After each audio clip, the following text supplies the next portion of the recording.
నంద్యాల జిల్లా డోన్లో దారుణం జరిగింది. బ్రతికున్న తండ్రిని చనిపోయాడని కుమారుడు ఆస్తులు అమ్మేసిన ఘటన చోటు చేసుకుంది. చిన్న కుమారుడు లోకేష్ బాబు అక్రమంగా ఆస్తులు అమ్మేశాడని తండ్రి పోలీసులకు ఫిర్యాదు చేశారు. దీంతో కేసు నమోదు చేసుకుని దర్యాప్తు చేస్తున్నట్లు పోలీసులు వెల్లడించారు. అలాగే లోకేష్ నుండి ప్రాణహాని ఉందని పోలీసులే తమ కుటుంబాలను రక్షించారని కుటుంబ సభ్యులు కోరారు.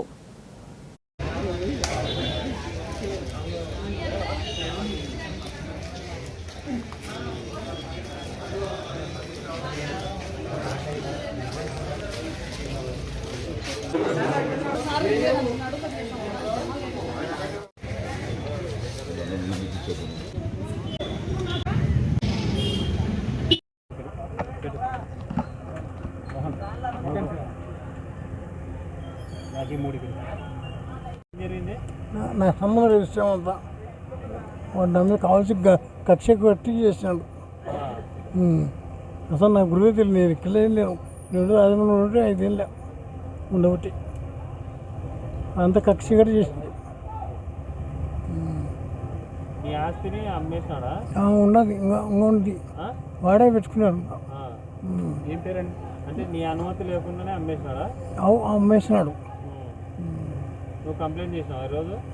ఈరోజు 3 రోజులు చేసి. లక్ష్మీనారాయణ. అందరికీ నమస్కారం. నా పేరు రామకృష్ణ. మా నాన్నగారి పేరు కె లక్ష్మీనారాయణ. నేను ఉద్యోగరీత్యా రాజమండ్రిలో ఆంధ్ర పేపర్ మిల్ మీద పనిచేస్తున్నాను. గడిచిన 2 సంవత్సరాల కిందట మా తమ్ముడుగా ఉన్నటువంటి కె లోకేష్ బాబు గతంలో 2 సంవత్సరాల కిందట అనగా 2022 సంవత్సరంలో కాలేజ్ దగ్గర మాకు ఇదే డోన్ టౌన్లో కాలేజ్ దగ్గర ఒక స్థలం ఉండేది. ఆ స్థలాన్ని మా డాడీ ప్రమేయం కానీ అనుమతి కానీ లేకుండా ఒక ప్రైవేట్ అటెండెన్స్ పెట్టి కర్నూలు సబ్ రిజిస్టర్ ఆఫీస్లో రిజిస్ట్రేషన్ చేశారు.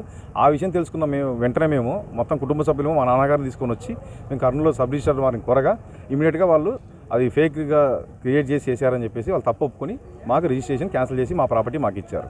మేము అక్కడి నుంచి మళ్ళీ రాజమండ్రికి వెళ్ళిపోయిన తర్వాత ఇదే డోన్లో ఉన్న మా 2వ ఐటెం ప్రాపర్టీ మీద ఇదే పద్ధతిలోనే అదే sub registrar Kurnool sub registrar fake registrations documents create చేసి మా డాడీకి చెందినటువంటి 15 సెంట్ల స్థలాన్ని మా తమ్ముడిని పెట్టి కర్నూలు సబ్ రిజిస్టార్ ఆఫీస్లో రిజిస్ట్రేషన్ చేశాడు.